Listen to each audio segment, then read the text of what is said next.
E o que eu vou trabalhar com vocês hoje é uma primeira exposição em torno de algo que eu tenho experimentado mais recentemente, que é pensar o exercício do ensino da filosofia, do aprendizado da filosofia, como um trabalho sobre si mesmo, como um exercício de si, muito inspirado pelos textos e pelos cursos, ou pelos últimos cursos trabalhados pelo Michel Foucault no Collège de France, no começo da década de 1980. É claro que essas duas problemáticas se cruzam, de alguma maneira elas se encontram, de alguma maneira elas dizem a mesma coisa, mas o que eu quero então hoje explorar pela primeira vez aqui com vocês é um pouco essa ideia de como a gente pode encontrar nesses trabalhos do Foucault algumas provocações que são interessantes para pensarmos no ensino da filosofia. É evidente que esse não era o tema do Foucault, ele estava nesses cursos trabalhando com outras coisas, com outras problemáticas, com outras preocupações, mas me parece que lendo esses textos, escutando os cursos ou acompanhando os cursos, lendo os cursos que vêm sendo publicados, a gente vai encontrando ali pistas interessantes para aqueles que são os nossos próprios problemas. E é esse exercício que eu pretendo fazer aqui com vocês hoje. Mas começaria colocando então primeiro em questão o que significa a transmissibilidade no ensino da filosofia. Quando se fala em ensino, se fala sempre em transmitir alguma coisa. Ensinar é transmitir. Embora muitas vezes os pedagogos, os educadores não gostem de reduzir o ensino, de reduzir a educação a um processo de transmissão, por outro lado, me parece que é inegável que quando nós ensinamos, nós transmitimos. Transmitimos uma ideia, transmitimos uma mensagem, transmitimos um valor, transmitimos um conjunto de estudo, transmite-se alguma coisa. Uma das perguntas que me parece importante de serem feitas, então, quando a gente tem o ensino da filosofia finalmente transformado em exercício obrigatório em toda a escola brasileira, uma das questões que nós podemos fazer, o que nós precisamos fazer, é justamente essa, né? O que se transmite quando se ensina filosofia? O que faz um professor de filosofia em sala de aula? O que ele leva para esses jovens estudantes que estão ali com ele compartilhando aquele espaço e compartilhando aquele tempo da aula de filosofia? Transmite-se, no caso da filosofia, uma tradição? Transmite-se, no caso da filosofia, uma postura, uma atitude filosófica? Transmite-se, no caso da filosofia, um conhecimento? Transmite-se tudo isso? Ou não se transmite nada disso? Bem, uma resposta quase que imediata que poderíamos ter, quando se pergunta pela transmissibilidade da filosofia, certamente é que se transmite nas aulas de filosofia uma tradição, e uma tradição que é longa. Temos pelo menos 2.500 anos de história da filosofia. Ensinar filosofia, de alguma maneira, então, é manter esse legado vivo e transmitir esse legado de 2.500 anos para as novas gerações, de modo que ele possa continuar a ser transmitido, que ele não morra e que ele permaneça. Podemos dizer também que essa tradição filosófica só pode ser transmitida através dos textos escritos pelos filósofos, na medida em que essa tradição filosófica se consolidou na forma de textos. Os grandes filósofos ao longo da história escreveram as suas obras, escreveram os seus textos. Nós temos acesso a essa tradição da filosofia pelos textos filosóficos. Portanto, se ensinar filosofia é transmitir a tradição filosófica, o veículo da transmissão dessa tradição filosófica só pode ser os textos filosóficos. Mas, por outro lado, nós teríamos outras respostas para essa pergunta. O que se transmite quando se transmite filosofia? E eu vou destacar apenas uma, porque ela é quase a antípoda dessa primeira resposta que eu dei. Transmite-se a tradição filosófica através dos seus textos. Essa antípoda foi exposta por um filósofo contemporâneo francês, o Jacques Rancière, quando, no começo da década de 1980, em um encontro com professores de filosofia franceses, Rancière disse que cabe sim à filosofia uma transmissão, mas o que a filosofia transmite na sala de aula não é a tradição filosófica. O que a filosofia transmite na sala de aula, ou o que a filosofia precisa transmitir na sala de aula, não são os textos filosóficos. A filosofia precisaria transmitir algo muito mais interior ao próprio ato filosófico, ao próprio trabalho filosófico, que, segundo Jacques Rancière, seria o que ele chama de um sentimento de ignorância. Eu não vou discutir essa posição do Rancière aqui, ela me parece bastante provocadora. O texto dele, infelizmente, não está traduzido para o português, mas o título seria algo parecido com Nós que somos tão críticos. Ele está se dirigindo aos professores de filosofia e ele começa justamente dizendo: nós que somos tão críticos, nós professores de filosofia que somos tão críticos e defendemos tanto a natureza crítica da filosofia, acabamos por quase que matar a natureza crítica da filosofia quando nós nos detemos no trabalho com os textos. Nós precisaríamos transmitir o sentimento filosófico. E, segundo Rancière, o sentimento filosófico é o sentimento de ignorância. Ele explora isso de uma maneira interessante. Ele estava, então, escrevendo um livro que viria a ser publicado pouco tempo depois, O Mestre Ignorante, onde ele trabalha justamente essa crítica ao que ele vai chamar de uma sociedade pedagogizada, que está baseada no método da explicação, no método da transmissão de conhecimentos, em que um sempre tem que saber mais do que o outro, um tem que dominar aquilo que ele conhece para que ele possa ensinar e transmitir para o outro, e o Rancière tenta quebrar essa lógica, e nesse texto que eu estou citando aqui, ele oferece quase que uma prévia disso que seria o livro Mestre Ignorante, falando sobre a filosofia, ou sobre as aulas de filosofia na educação média francesa.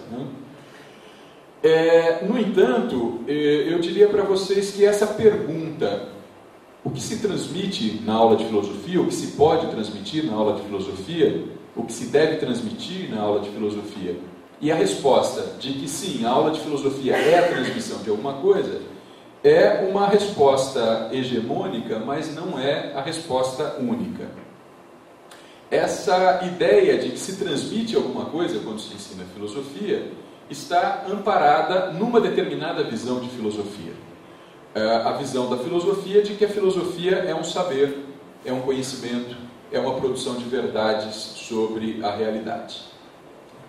No entanto, essa visão, embora seja a visão hegemônica que nós temos da filosofia, não é a única visão da filosofia. Então, se essa não é a única visão da filosofia, também não é a única resposta à transmissibilidade da filosofia. E aí eu vou me valer de dois filósofos de cabeceira para problematizar isso. O primeiro é Deleuze. Quando em Diferença e Repetição, o Deleuze vai fazer a distinção entre o aprender e o saber. E, muito rapidamente, não vou também entrar nessa conversa aqui, mas muito rapidamente o Deleuze diz que o pensamento pode orientar-se pelo aprender ou orientar-se pelo saber. Orientar-se pelo processo, traduzindo em linguagem, me disseram que aqui na região é mais para gremista ou internacional, né? Lá em São Paulo eu diria linguagem corintiana, aqui eu não sei bem qual delas assumir, mas em linguagem mais popular diríamos então que ou a gente orienta ou o pensamento se orienta pelo processo, o processo do aprender, o processo do pensar, ou o pensamento se orienta pelo seu produto, que é o saber. E o Deleuze vai dizer que a posição hegemônica é a posição de orientar o pensamento para o saber, o que importa é saber, e isso tem um reflexo no campo da filosofia, a filosofia como um conhecimento, um saber, um compromisso com a verdade, mas há também a perspectiva de orientarmos o pensamento pelo aprender, pelo processo de pensar. E aí, no processo de pensar, a orientação acaba sendo outra, a perspectiva acaba sendo outra e a proposta acaba sendo outra. Isso o Deleuze enuncia em Diferença e Repetição e retoma na sua última obra, ou quase última obra, a última que ele escreve coassinando com Félix Guattari, que é a filosofia, trabalhando a distinção entre o que ele caracteriza ali com o pensar por conceitos, que é aquilo que faz o filósofo, e o pensar por figura, que é aquilo que faziam os sábios antigos, né? Delimitando aí a fronteira do que é fazer filosofia, do que é trabalhar filosoficamente, e trabalhando então a perspectiva do trabalho filosófico como um trabalho do conceito. O conceito que nunca é um ponto final, o conceito que nunca é uma verdade pronta, uma verdade acabada, o conceito que nunca é estritamente um ponto de chegada, mas é sempre uma travessia, um processo, um momento. Bem, mas isso só para não dizer que eu não falei do Deleuze. Numa direção parecida com essa do Deleuze, a gente vai encontrar no curso dado por Foucault em 1982, no Collège de France, curso que recebeu o título A Hermenêutica do Sujeito, uma ideia parecida. O Foucault vai dizer que a história consagrou duas formas principais de se conceber a filosofia. Uma como um exercício de espiritualidade, uma espécie de trabalho consigo mesmo, uma experimentação do pensamento que é a construção de uma subjetividade. E uma outra forma, que é a filosofia tomada como exercício de conhecimento puro e simples, de relação com a verdade pura e simples. São dois registros completamente diferentes, então, o registro de Deleuze, quando fala do aprender e do saber, e o registro do Foucault, quando fala dessas duas formas históricas de construção da filosofia. Mas me parece que há um paralelo interessante entre eles e há, quem sabe, algumas intersecções entre essas duas visões que nós poderíamos produzir. De um lado, nós teríamos então um investimento na filosofia como um saber, como um produto, e assim nós teríamos um produto a ser transmitido sem que se passasse necessariamente pelo exercício da sua produção. Então, nós podemos dizer que a filosofia se traduz em textos, a tradição filosófica está organizada em textos filosóficos, e nós podemos ensinar filosofia ensinando os textos filosóficos, ou dando a ler os textos filosóficos, fazendo com que os jovens sejam capazes de compreender os textos filosóficos, mas sem nos preocuparmos com o processo que levou cada filósofo a escrever aqueles textos. A nossa ênfase toda é posta no produto do exercício da filosofia, que é o texto. E aprendemos filosofia aprendendo o texto. Do outro lado, nós teríamos um investimento, esse lado que o Deleuze caracteriza como sendo a ênfase no aprender, e que o Foucault caracteriza como sendo a filosofia tomada como exercício espiritual. Nós teríamos um investimento na filosofia como uma experimentação do pensamento, muito mais do que um investimento na filosofia pelo seu produto, um investimento na filosofia pelo seu processo, pelo processo do pensar filosoficamente, pelo processo de produzir esse tipo de produto que é o texto filosófico. Se a gente trabalha com essas duas questões, nós teríamos, me parece, dois caminhos possíveis, ou pelo menos dois caminhos possíveis, para pensar o ensino da filosofia.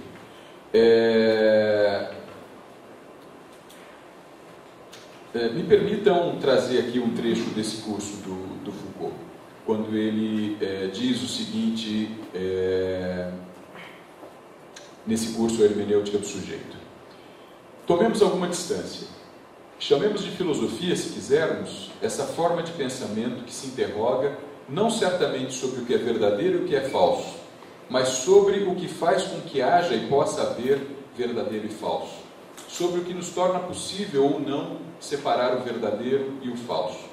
Chamemos filosofia a forma de pensamento que se interroga sobre o que permite ao sujeito ter acesso à verdade, forma de pensamento que tenta determinar as condições e os limites do acesso do sujeito à verdade. Pois bem, se a isso chamamos filosofia, creio que podemos chamar de espiritualidade o conjunto de buscas, práticas, experiências, tais como as purificações, as asceses, as renúncias, as conversões do olhar, as modificações de existência, etc., que constituem, não para o conhecimento, mas para o sujeito, para o ser mesmo do sujeito, o preço a pagar para ter acesso à verdade. Bem, o Foucault, por que eu quis ler esse trecho? Porque o Foucault nos traz uma perspectiva, do meu ponto de vista, bastante intrigante, ao chamar ao chamar a prática filosófica de uma prática de espiritualidade.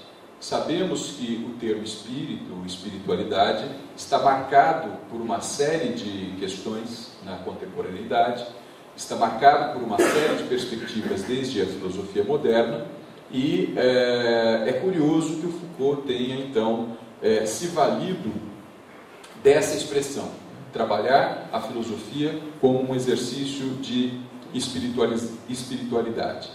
E é um pouco essa intriga que me mobiliza, então, a tentar desenvolver um pouco esse tema com vocês e tentar encontrar decorrências dele para o ensino da filosofia.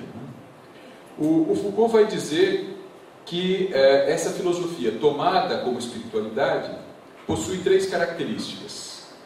A primeira dessas características é a afirmação de que o sujeito, por si mesmo, não tem condições de ter acesso à verdade.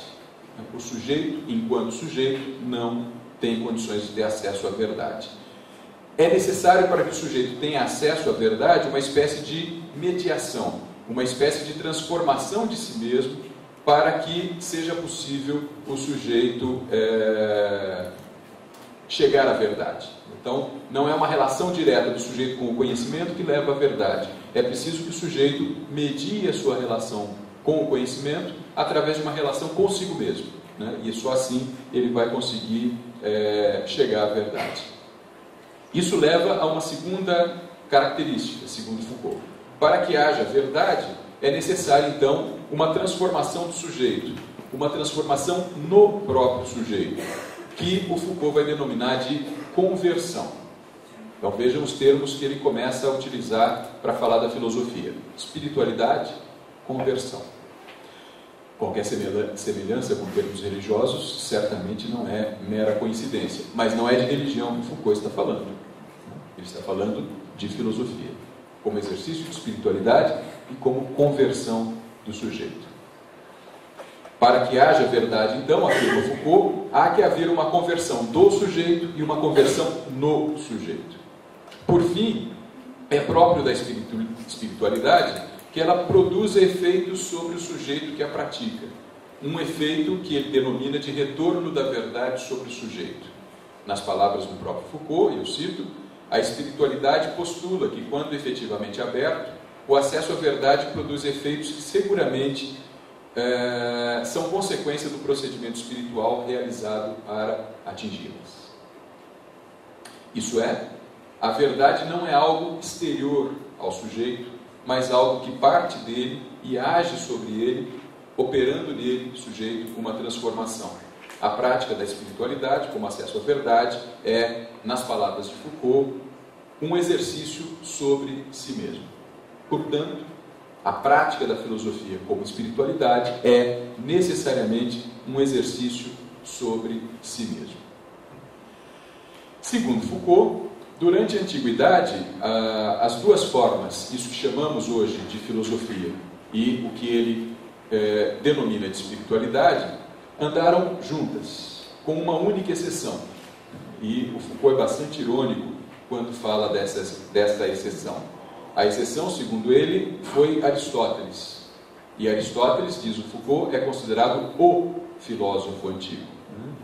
E segundo ainda o Foucault, Aristóteles estaria alheio a essa problemática, porque, de alguma maneira, o Aristóteles é considerado o grande filósofo da antiguidade, porque o Aristóteles teria fundado a forma moderna de se praticar a filosofia, que é tomar a filosofia como uma relação de conhecimento, não uma relação consigo mesmo, mas estritamente uma relação de conhecimento, que é o que o Foucault vai chamar de uma desespiritualização da filosofia. Então ele diz, na antiguidade grega, filosofia e espiritualidade estavam sempre juntas, com exceção do Aristóteles, que desespiritualiza a filosofia.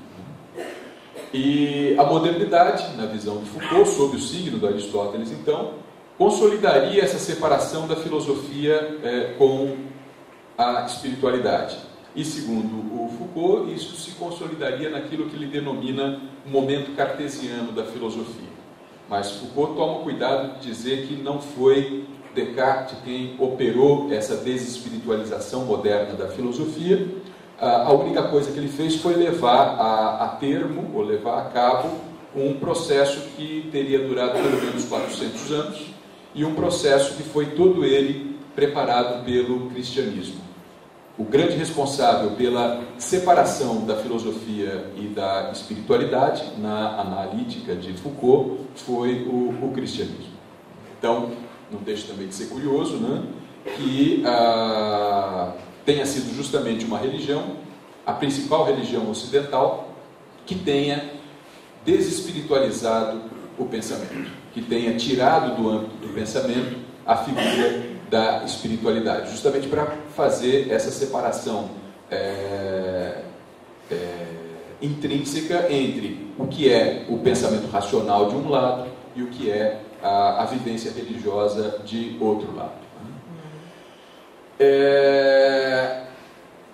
Bem, pode parecer que toda essa discussão que eu estou fazendo aqui com o Foucault no curso A Hermenêutica do Sujeito não tem muito que ver com a problemática do ensino da filosofia, mas eu diria que isso tudo nos diz respeito muito diretamente. Por quê? Porque eu diria que, em larga medida, nós temos pensado o ensino da filosofia no contexto disso que o Foucault chama de momento cartesiano da filosofia. Ou, dizendo com outras palavras, nós temos pensado o ensino da filosofia como uma relação com o conhecimento, uma relação com a tradição filosófica centrada nos textos. E daí, então, que o acento, quando falamos em ensino de filosofia, seja colocado no ensino da filosofia. O que importa, então, nessa perspectiva, nessa visão, nessa forma de conceber a filosofia e o seu ensino, seriam, então, a transmissão e a assimilação de um certo tipo de acesso à verdade, e não um trabalho sobre si mesmo. O que importa ao aprender filosofia é aprender a como ter acesso à verdade na questão do conhecimento. E aí nós teríamos diversas maneiras distintas, porque distintas e diversas são as filosofias que foram produzidas ao longo dos anos e dos séculos pelos seres humanos. Mas, eu diria que, em larga medida, então, são esses efeitos que nós vivemos quando nós pensamos o ensino da filosofia. Pensamos a filosofia como uma relação com o conhecimento, como uma forma de ter acesso à verdade, e pensamos o ensinar filosofia como possibilitar aos estudantes esse tipo de acesso. O que parece que faz o Foucault é nos tirar desse trilho, nos colocar numa outra direção. Ao propor essa ideia da filosofia como uma espiritualidade, como algo que talvez tivesse ficado perdido na antiguidade grega, na antiguidade romana, o Foucault nos convida a pensar a filosofia de uma outra maneira. E ao pensar a filosofia de uma outra maneira, pensar também de uma outra maneira o ensino da filosofia. Então eu quero hoje perder um pouco de tempo aqui com vocês, gastar um pouco de tempo com vocês, pensando essa ideia de espiritualidade proposta pelo Foucault.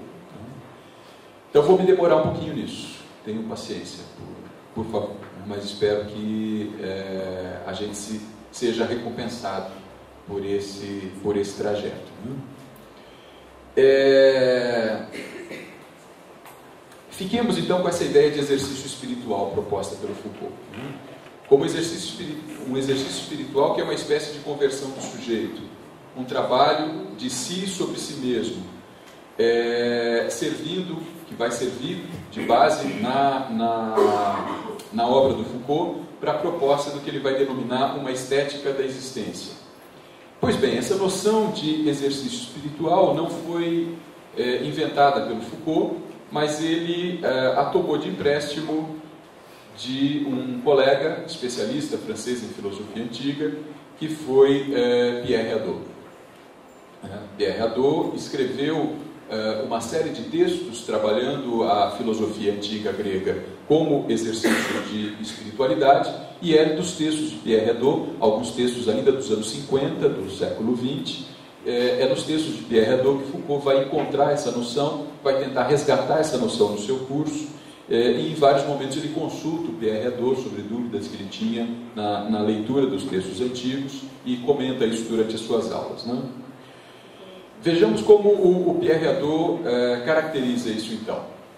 Segundo ele, a filosofia grega foi fundamentalmente exercício espiritual. E tomo aqui a liberdade de ler um trecho de um texto do Hadot, quando ele diz assim: a verdadeira filosofia é, então, na antiguidade, exercício espiritual.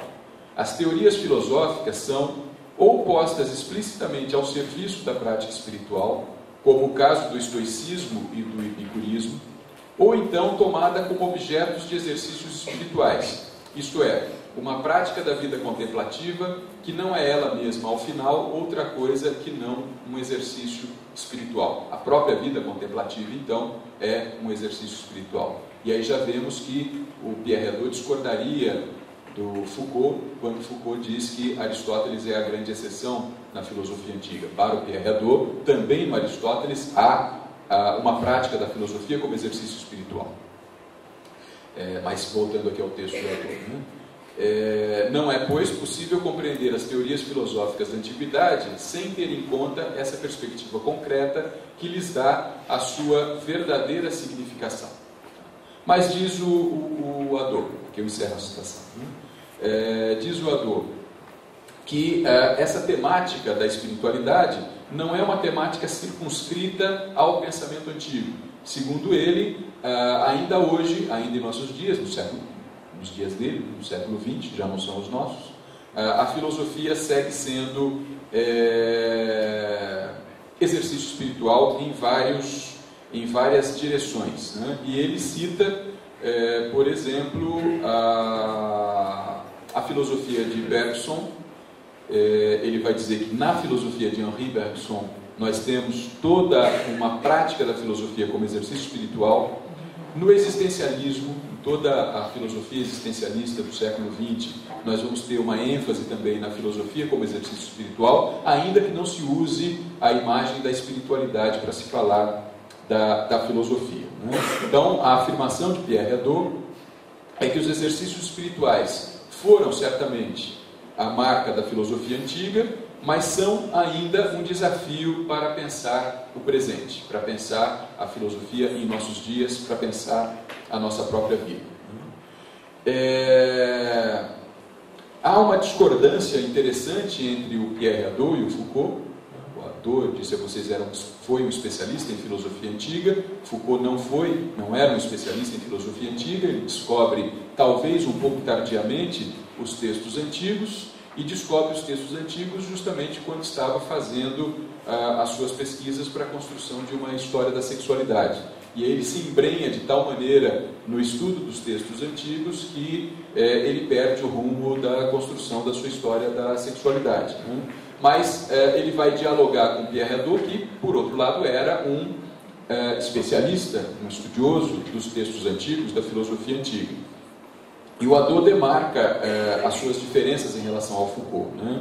Hadot vai dizer, por exemplo, que não faz o menor sentido articular espiritualidade filosófica com estética da existência, com estilística da existência, como fez o Foucault. Então, na visão do Hadot, o que o Foucault fazia era reatualizar absolutamente essa noção antiga de espiritualidade, porque para os antigos não faria o menor sentido a ideia de uma construção de si, posto que o si mesmo está dado. Em todas as filosofias antigas, o si mesmo está dado. Então, pode haver uma transformação do sujeito, pode haver uma transformação do si mesmo, mas não pode haver uma construção do si mesmo, né?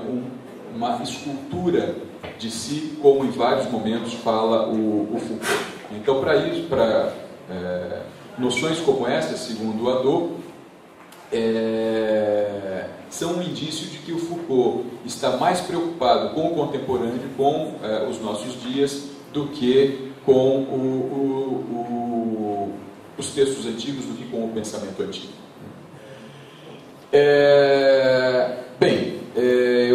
Aqui no texto eu tenho uma longa passagem do Pierre Hadot, quando ele explica por que ele usa a expressão exercícios espirituais. Eu não vou lê-la, porque seria um bocado enfadonha para vocês, mas ele vai fazendo a distinção, né? Por que usar a expressão exercício espiritual? Eu não poderia falar, por exemplo, de exercícios morais, exercícios éticos, exercícios psíquicos, exercícios intelectuais, e ele vai desmontando cada uma dessas expressões para defender a ideia de que a única expressão que de fato diz aquilo que ele quer dizer é essa expressão exercícios espirituais.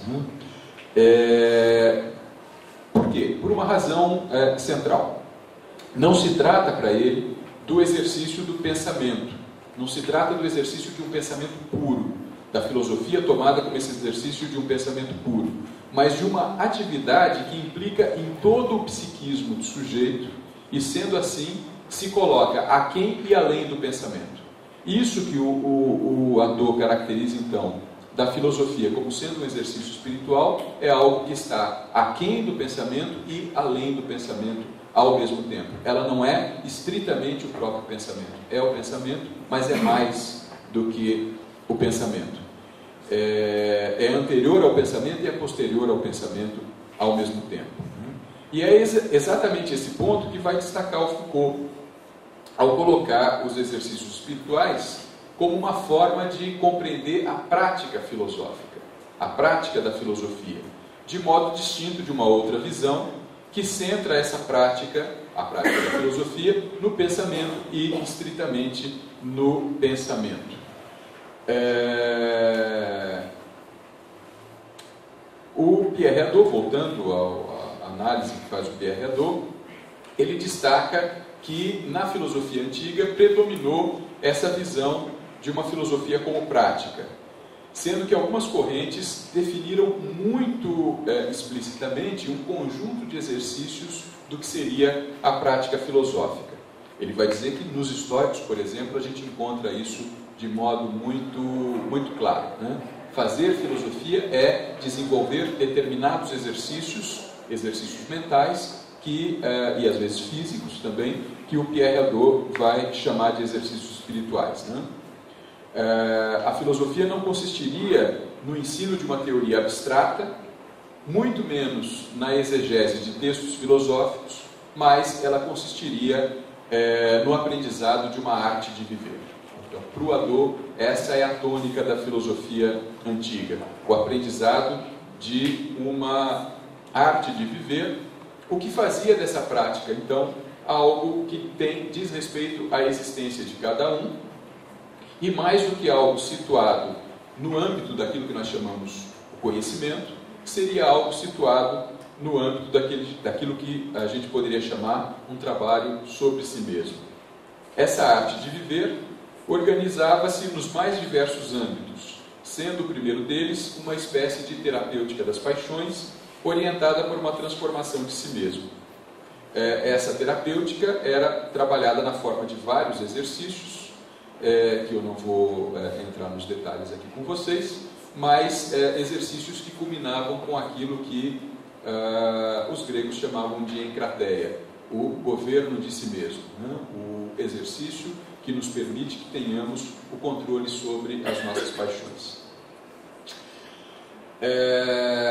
Se a filosofia antiga era um aprendizado da arte de viver, ela era também um aprendizado da arte do diálogo. E aí o Pierre Hadot vai destacar muito centralmente a figura de Sócrates. Mas ela era também, além de aprender uma arte de viver e aprender uma arte do diálogo, era aprender a arte de morrer.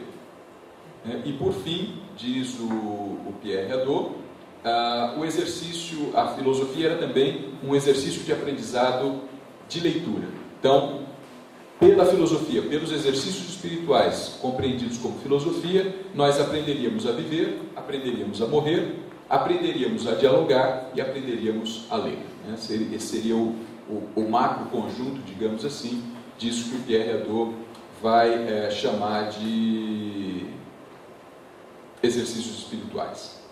E segundo ele, isso atravessa a antiguidade, mas vai ser retomado na modernidade por filósofos como Nietzsche, como Bergson, como o existencialismo, conforme eu já citei aqui. Mas me permitam ler um outro trecho do Hadot, quando ele faz uma crítica aos seus contemporâneos historiadores da filosofia, que é importante para a argumentação que eu vou fazer em seguida. Ele diz assim: a filosofia aparece então, em seu aspecto original, não mais como uma construção teórica, mas como um método de formação para uma nova maneira de viver e de ver o mundo, como um esforço de transformação do homem. Os historiadores contemporâneos da filosofia não apresentam a tendência, em geral, de prestar atenção a esse aspecto, no entanto, essencial. E é precisamente porque eles consideram a filosofia conforme uma concepção herdada da Idade Média e dos tempos modernos, como uma postura puramente teórica e abstrata. Então, a crítica de Hadot é que os historiadores contemporâneos, ele está falando basicamente dos historiadores franceses da filosofia, herdaram da Idade Média e da modernidade uma noção de filosofia teórica e abstrata. Portanto, compreendendo a filosofia como uma teoria, uma abstração, você olha para a filosofia antiga e vê nos textos da filosofia antiga também essa teoria e essa abstração. E não consegue enxergar na filosofia antiga a prática dos exercícios espirituais. Essa é a crítica que está fazendo o Hadot. E ele continua: foi apenas com Nietzsche, Bergson e o existencialismo que a filosofia voltou a ser conscientemente uma maneira de viver e de ver o mundo, uma atitude concreta. Mas os historiadores contemporâneos do pensamento antigo, por sua vez, ficaram presos à concepção antiga, puramente teórica, da filosofia e as tendências... ficaram presos a uma visão puramente teórica da filosofia. E as tendências estruturalistas atuais não se dispõem a corrigir essa representação. O exercício espiritual introduz um aspecto acontecimental e subjetivo que não se encaixa em seus modelos de explicação. Então, e é esse final aqui da citação do Hadot que eu quero destacar. Então, segundo ele, os historiadores contemporâneos da filosofia, especialmente os historiadores estruturalistas da filosofia, não se põem a corrigir esse equívoco de ver a filosofia antiga como um saber puramente teórico e abstrato, porque tomar a filosofia como exercício espiritual introduz o que ele chama aqui de um aspecto acontecimental e subjetivo. E nos quadros analíticos, nos modelos de explicação da história da filosofia, esse aspecto de acontecimento e de subjetividade não funciona bem. Os historiadores varrem isso para baixo do tapete, fazem de conta que não vem, justamente porque isso não se encaixaria bem nas suas formas de explicação da filosofia antiga. Mas é justamente isso, que não se encaixa bem, que despertou a atenção de Foucault e que fez então com que ele mobilizasse a sua leitura de filosofia antiga por essa perspectiva. Vejamos então um pouquinho agora, deixando de lado esse trabalho que faz o Pierre Hadot em torno do conceito de exercícios espirituais, como é que o Foucault se apropria desse conceito e como é que ele mobiliza a sua leitura da filosofia antiga e da filosofia contemporânea por esse conceito. Na primeira aula do curso Hermenêutica do Sujeito, que eu já citei aqui antes, ele vai dizer então que a filosofia pode ser concebida como um saber ou como uma prática. Podemos ver a filosofia como estando orientada a uma verdade objetiva, um saber, ou como orientada a uma verdade produzida pelo sujeito em seu próprio ato de construir-se a si mesmo, portanto, na prática filosófica. Se após aquilo que Foucault chama momento cartesiano, a filosofia ocidental se orientou diretamente para o saber, perdendo a sua dimensão de espiritualidade, Foucault procura, ao longo desse curso de 1982, a hermenêutica do sujeito, mostrar como a realidade antiga era completamente diferente, centrando seu trabalho na análise do conceito de cuidado de si. E é curioso porque nesse curso de 82 fica muito nítida essa posição do Foucault de que a filosofia antiga só pode ser compreendida como exercício espiritual. Isso vai até o tempo do Império Romano. Com toda a mobilização do cristianismo, a gente vai tendo uma desmontagem dessa lógica dos exercícios espirituais que se consolidam com o início da filosofia moderna, com aquilo que o Foucault vai chamar de momento cartesiano, tendo então a filosofia orientada para o conhecimento, para a verdade e não para o sujeito, não para os exercícios espirituais. Então, há uma clara posição do Foucault nesse curso de 1982 de que a gente perdeu na história da filosofia esse movimento de pensar a filosofia como um trabalho sobre si mesmo e se consolida na modernidade uma outra visão da filosofia, uma visão da filosofia como teoria e como conhecimento estritamente. O curioso é que no curso do ano seguinte, intitulado O Governo de Si e dos Outros, o Foucault continua estudando os textos antigos e ele conclui esse curso de 1983 dizendo que seria necessário produzir uma outra visão da história da filosofia para encontrar na própria filosofia moderna essa hipótese da filosofia como exercício espiritual. Então há uma transformação dos estudos na posição do próprio Foucault, digamos assim, porque em 82 ele muito claramente diz filosofia como exercício espiritual é coisa dos antigos. O que a gente tem contemporaneamente é um ou outro filósofo que se dedica a isso, mas a hegemonia da filosofia moderna ocidental é a sua relação com o conhecimento. E no curso de 83 o Foucault vai dizer, olha, mas a gente poderia reler toda a história da filosofia moderna, encontrando também na filosofia moderna os indícios dessas práticas espirituais, desses exercícios sobre si mesmo, que estariam presentes também na filosofia moderna, embora a ênfase seja dada ao conhecimento.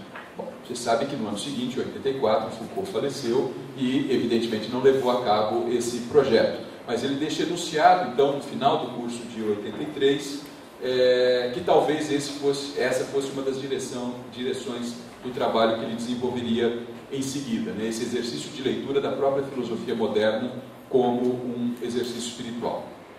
No entanto, fiquemos aqui com o trabalho que ele faz nesse curso de 82 e no curso de 83, em torno da noção de cuidado de si, no curso de 82, e a noção de parresia, ou falar franco, ou falar verdadeiro, no curso de 83, tentando enfatizar o cuidado de si e depois o falar verdadeiro, o dizer verdadeiro, como formas de exercício espiritual.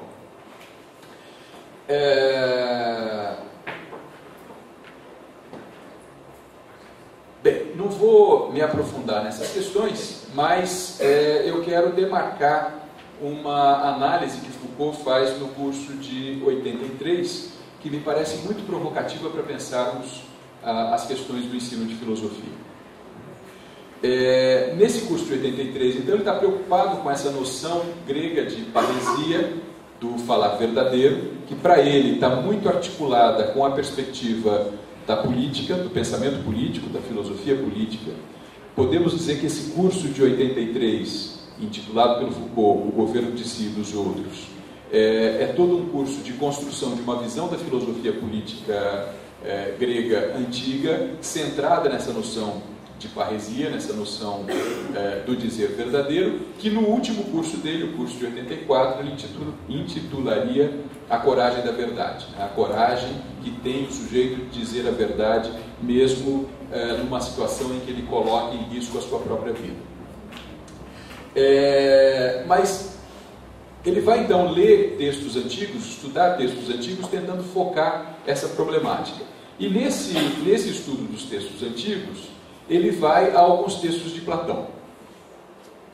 E é curioso a gente ver o Foucault escavando textos do Platão e comentando textos do Platão. Ele vai comentar alguns textos maiores do Platão, digamos assim, como a Apologia de Sócrates ou Górgias, por exemplo, mas ele também vai comentar alguns textos menores do Platão, alguns textos que não são tão estudados, como, por exemplo, as cartas do Platão. E ele vai se deter, por exemplo, na carta 7 do Platão. E nessa análise da carta 7, o Foucault procura fazer, então, uma caracterização da filosofia como atividade, como prática de um dizer a verdade. E, segundo ele, analisando esse texto do Platão, é isso que caracterizaria o que é o real da filosofia. Então, me permitam ler um trecho dessa análise que faz o Foucault, no curso, então, de 1983, O Governo de Si e dos Outros. Ele diz o seguinte: por muito tempo se acreditou, e ainda se pensa, que, no fundo, o real da filosofia é poder dizer a verdade sobre a verdade. Ou seja, o que ele chama de real da filosofia é a essência da filosofia, o que faz com que a filosofia seja filosofia e não outra coisa, né? Então, o real da filosofia é poder dizer a verdade sobre a verdade da verdade. Então, a filosofia seria essa orientação ao saber, essa orientação à verdade, ao conhecimento, né?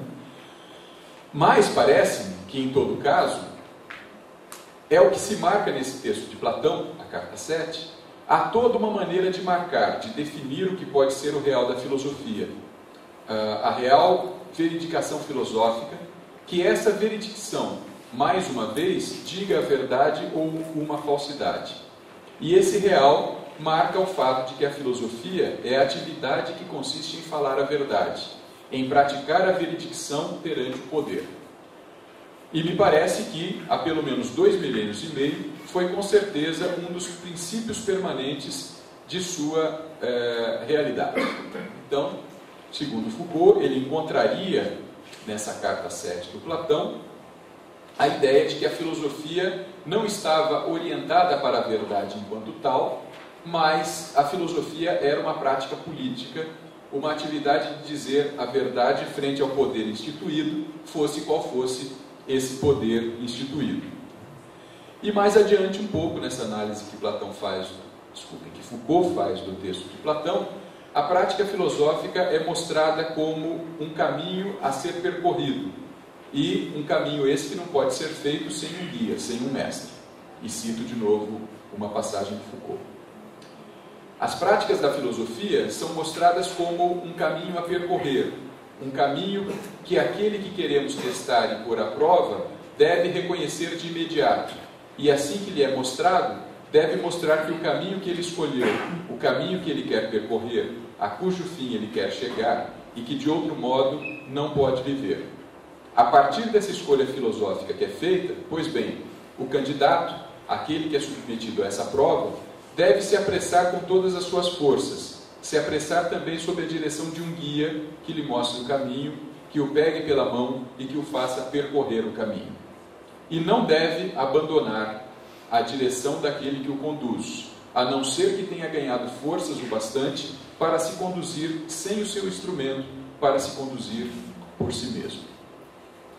Bom, destaquei esse texto, ou esse trecho do curso do Foucault, porque, de novo, a gente encontra aqui, nessa passagem em que o Foucault está analisando um texto do Platão, a afirmação da filosofia como espiritualidade, como uma prática sobre si mesmo, muito mais do que um cultivo do saber, um cultivo do conhecimento.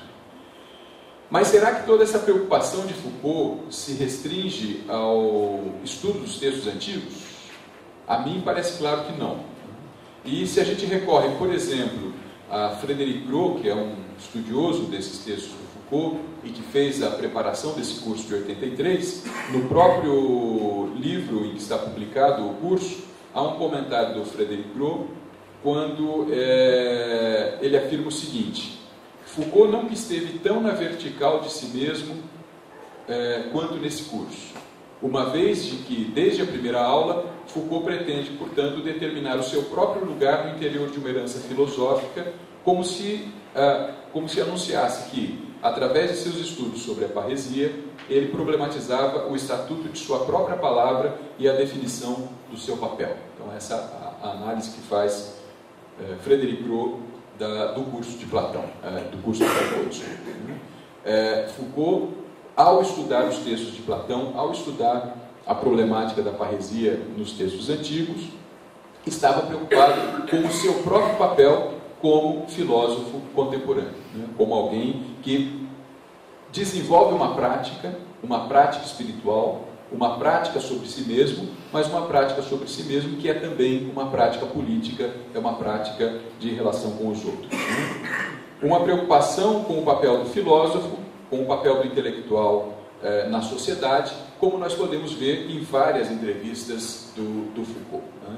E aí, se a gente faz um apanhado pelos seus ditos e escritos, nós vamos notar essa preocupação constante sobre o papel do intelectual em diversos momentos, né? Em vários textos do Foucault, especialmente em entrevistas que ele concede ao longo da sua vida, essa noção do papel do intelectual na sociedade está presente em várias delas, né?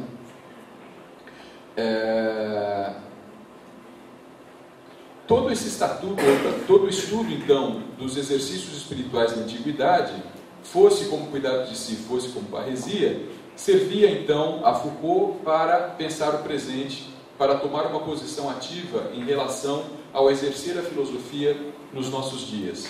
Um trabalho do pensamento sobre o pensamento, uma atividade crítica, o exercício de uma arte do ensaio, como ele chamou, por exemplo, no prefácio ao segundo volume da História da Sexualidade, né? Algo, portanto, que se colocava na contramão da filosofia que se consolidou na modernidade, uma afirmação da verdade, um conhecimento ou um saber que se afirma a si mesmo. Para usar uma outra expressão do Deleuze que me agrada muito, Foucault estaria investindo em uma espécie de filosofia menor, de uma filosofia marginal, reorientando todo o sentido do pensamento e da ação em filosofia. Não a filosofia dos grandes cânones, não a filosofia instituída, mas uma filosofia produzida na marginalidade desse instituído. Para a prática do ensino da filosofia, esse trabalho do Foucault, me parece, pode operar alguns efeitos interessantes. E aí eu passo a uma parte final dessa exposição, justamente tentando trabalhar um pouco esses efeitos que teria essa ideia da prática filosófica como exercício espiritual para aquilo que nós pensamos hoje no Brasil em relação ao ensino da filosofia. Bom, então, vocês se recordam, espero que eu comecei justamente afirmando que nós temos pensado o ensino da filosofia aqui no Brasil em torno de uma orientação para o saber. Temos pensado o ensino da filosofia como algo que pode ser transmitido, um saber que pode ser transmitido, seja através dos textos, seja através de alguma outra perspectiva, mas como um saber que pode ser transmitido. Se a gente se inspira nesse trajeto que faz o Foucault pelo estudo da filosofia antiga, se a gente se inspira nesse trabalho do Foucault com a noção de exercício espiritual e a afirmação da filosofia como prática, como uma atividade sobre si mesmo, mais do que um cultivo sobre o saber, tudo isso pode nos servir de inspiração, então, para deslocar os sentidos disso que nós estamos chamando de ensino da filosofia. E quero fazer isso com algumas provocações que são retiradas desses mesmos cursos do Foucault que eu citei anteriormente. Então, vou tomar uma passagem que está no curso Hermenêutica do Sujeito, quando ele comenta uma carta do Sêneca, a carta 108 do Sêneca, destacando que o Sêneca afirma a importância de se exercitar a passividade no ouvir. A questão da passividade na aula de filosofia é enunciada então da seguinte maneira. Isso tem muito a ver com os trechos do filme Entre os Muros da Escola que a gente viu. Cito Foucault. É afinal muito vantajoso que, no fundo, o ouvido se deixe assim penetrar, sem que a vontade intervenha, e que ela recolha tudo que do Logos possa passar ao seu alcance. Assim, diz ele, para as aulas de filosofia, isso é sempre bom, pois mesmo se não se compreende, mesmo se não se presta muita atenção, mesmo se ali se está de uma maneira totalmente passiva, alguma coisa sempre permanece. Alguma coisa sempre permanece porque o Logos penetra no ouvido, e assim, quer o sujeito queira, quer não, há sempre um trabalho do Logos na alma. Esses são comentários que o Sêneca está fazendo, né? E o Foucault está retomando. Né? Então, o sujeito está lá ouvindo numa aula de filosofia, por mais passivo que ele possa parecer, há uma penetração do Logos, da palavra, na alma desse sujeito, e essa palavra vai operar alguma transformação na alma desse sujeito. Né? Então, ainda que se esteja na aula de filosofia de modo passivo, desde que a lição do mestre seja pelo menos ouvida, poderá ser produzido um efeito sobre a alma, poderá haver uma transformação, poderá ocorrer algum aprendizado. Mas isso também pode não ocorrer. E o Foucault continua então o seu comentário a Sêneca. Cito de novo. Se é verdade, diz ele, que nos deixamos impregnar pela filosofia quando vamos à aula, um pouco como nos bronzeamos ao ficar ao sol, também é verdade que alguns vão à escola de filosofia sem tirar nenhum proveito. É porque, afirma Sêneca, né? Eles não estavam na escola de filosofia como discípulos, como alunos, mas eles estavam como inquilinos, como locatários. Eram locatários do seu assento no curso de filosofia, e afinal ali permaneceram sem tirar proveito algum. Mas, uma vez que a teoria das sementes de virtude e dos efeitos, ainda que passivos, do Logos, deveria ter possibilitado que se formassem, se efetivamente permanecessem apenas locatários, se efetivamente permaneceram apenas locatários, é porque não prestavam atenção ao que era dito. Prestavam atenção somente aos ornamentos, à beleza da voz, às escolhas das palavras e ao estilo. Então, encerro aqui a citação de Foucault e, por sua vez, a citação que o Foucault faz do Sêneca. Né? Então, há pessoas que vão às aulas de filosofia como alunos, como discípulos, e se põem à escuta. Então, há uma passividade da escuta, mas uma passividade que é positiva, porque, na medida que estão escutando, o Logos está penetrando na alma e vai operar transformações nessa alma. Mas há também pessoas que vão à aula de filosofia, não como discípulos, mas como inquilinos. Né? Alugam uma cadeira, né? Se sentam ali e ficam ali o tempo todo, mas não estão efetivamente ouvindo. É isso que está falando o Sêneca. Né? Estão ali, mas não estão ouvindo. Né? Estão prestando atenção nas aparências, né? Estão prestando atenção na beleza da voz do professor, se é que for uma voz bela, né? Estão prestando atenção às palavras que o professor escolhe, estão prestando atenção ao estilo do professor, estão prestando atenção aos ornamentos, não aquilo que é a essência da aula, que é o Logos que o professor está enunciando, poderíamos dizer que o professor está transmitindo. Para esses, não há experiência filosófica. Né? Então, há uma passividade que pode implicar numa experiência filosófica, né, no trabalho do Logos sobre a alma, e há uma passividade que não implica nessa experiência filosófica. Bem, claro que nós, professores de filosofia, conhecemos bem esses inquilinos que passam pelas nossas salas de aula. Né? Talvez o que a gente mais conheça sejam esses inquilinos. Né? Eles passam e seguem como se nada tivesse acontecido. Mas é certo que nós conhecemos também aqueles que são tocados pela filosofia, que mesmo na sua aparente passividade de escuta, estão vivendo um turbilhão, uma experiência do pensamento, uma transformação na alma. O interessante desse comentário de Foucault sobre Sêneca é a afirmação de que numa aula de filosofia, a passividade é apenas aparente.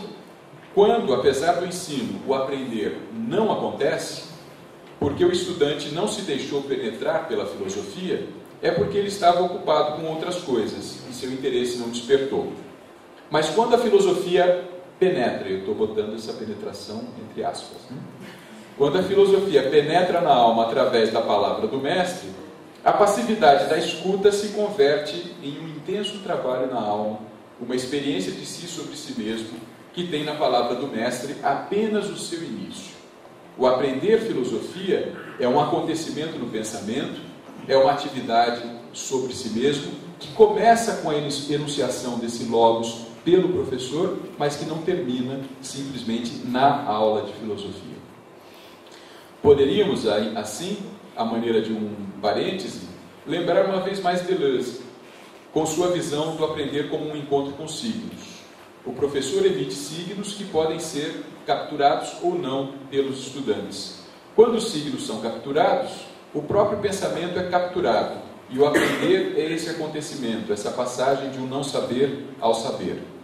Mas um acontecimento e uma passagem que são operados pelo aprendiz, não pelo professor.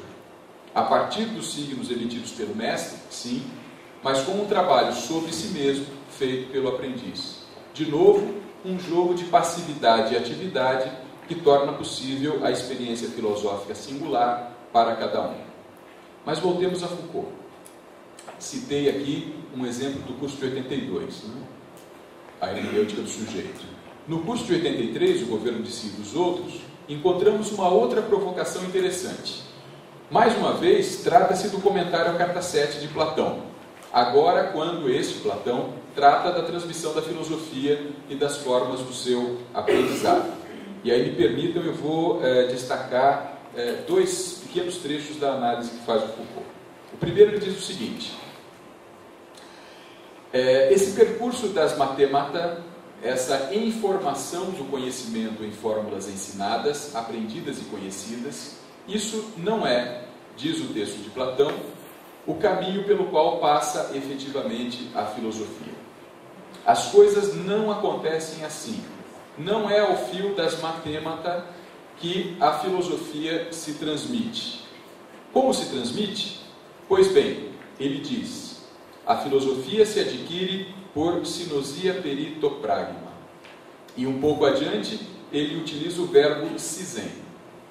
Sinosia é o ser com, é a reunião, é a conjugação. Quem deve se submeter à prova da filosofia deve viver com, deve, empreguemos essa palavra, coabitar com ela, coabitar com a filosofia. Que aquele que filosofa tenha que coabitar com ela, com a filosofia, é o que vai constituir a própria prática da filosofia e a sua realidade. Então, essa é a análise que faz o Foucault a partir do Platão. Não se aprende filosofia por um conhecimento transmitido. Se aprende filosofia quando coabitamos com a filosofia, ou seja, quando nos rendemos à própria prática filosófica. Então, não aprendemos filosofia escutando filosofia, mas aprendemos filosofia praticando filosofia. E, algumas páginas adiante, diz o Foucault sobre o Platão. Nessa medida, não se pode, de fato, considerar que a filosofia poderá ser ensinada por algo como um material escrito que dará justamente a forma dos matemata ao conhecimento. Matemata que serão transmitidos, desse modo, por um mestre qualquer a discípulos quaisquer, que precisarão apenas aprendê-los de cor. Isso eu acho que é de uma realidade incrível para nós, né? Ou de uma atualidade incrível para nós, né? Diz o Foucault que teria dito Platão: se a filosofia pudesse ser assim transmitida por matemata, por textos que pudessem enunciar a prática filosófica, isso seria útil, mas seria perigoso.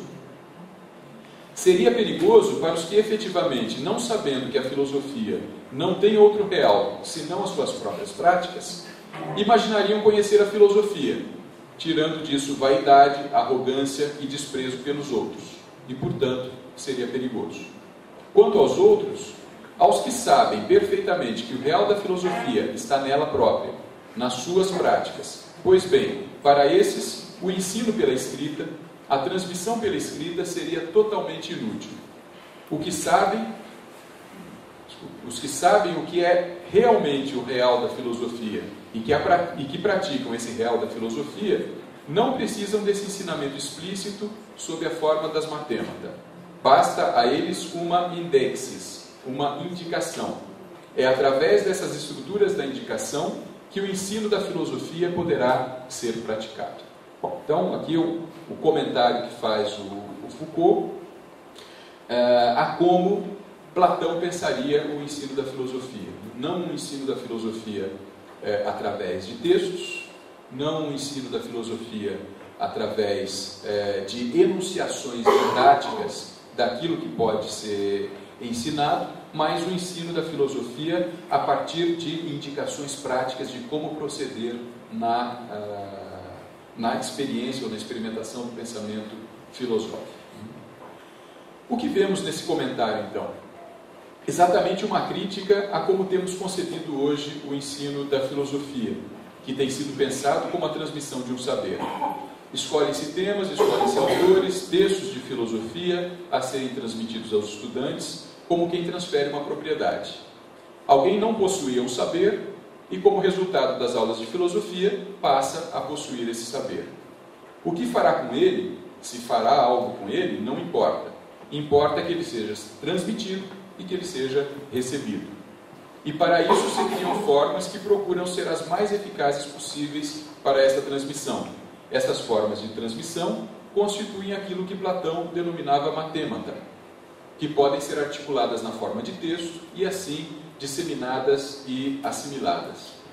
Nessa frequentação da filosofia como transmissão de fórmulas de conhecimento, alguns podem ser tocados pela filosofia e desejar experimentá-la no pensamento.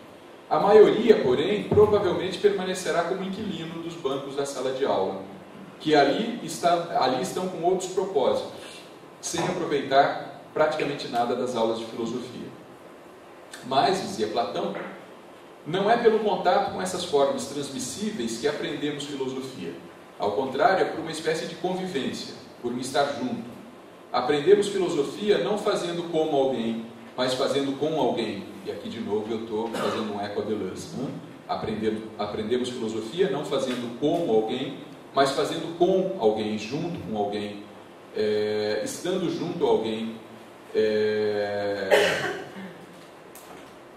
portanto nunca desacompanhados. Esse alguém a quem estamos junto é um professor, um mestre, que nos introduz no exercício do pensamento, que nos introduz na filosofia como atividade da alma. Para isso, afirmava Platão, bastava uma indicação. Lembrando uma vez mais Deleuze, aprende-se filosofia pelo contato, pela convivência com signos que são emitidos pelo mestre. Aprende-se filosofia pensando junto, pensando com um mestre, com um professor, não simplesmente imitando esse mestre, esse professor, fazendo como ele, assimilando as coisas que ele transmite.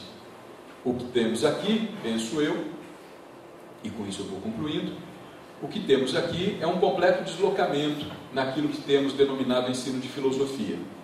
Em lugar de orientar esse ensino de filosofia para um saber que pode ser transmitido e que será assimilado, temos uma orientação para o aprender filosofia, aprender suas práticas, aprender seus modos de fazer, coisas que não podem ser simplesmente transmitidas.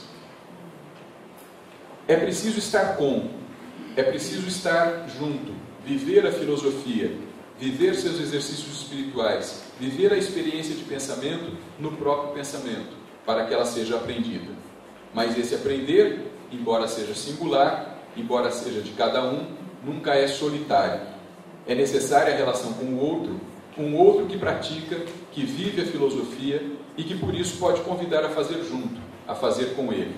Enfim, um aprender filosofia como um exercício de si sobre si mesmo. Concluindo então, retomo uma frase destacada de um trecho de Pierre Hadot, que já citei anteriormente, que é justamente aquela que eu frisei. O exercício espiritual introduz um aspecto acontecimental e subjetivo que não encaixa. Na frase do Hadot, eles não encaixam nos modelos de explicação propostos contemporaneamente pelos historiadores da filosofia que operam no viés estruturalista. Para o que nos interessa aqui, questão do ensino da filosofia, podemos afirmar que o aspecto acontecimental e subjetivo dos exercícios espirituais não encaixam com o ensino de filosofia como transmissão de um saber.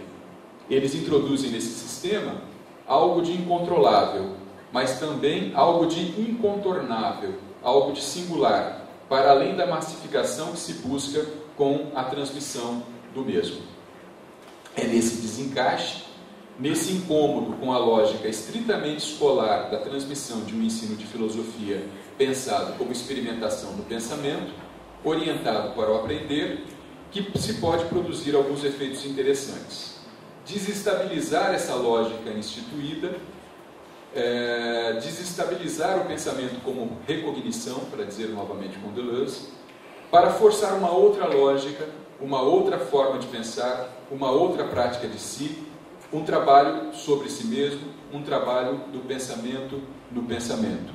Um exercício para que os nossos estudantes de filosofia possam ser efetivamente discípulos, alunos, e não meramente inquilinos.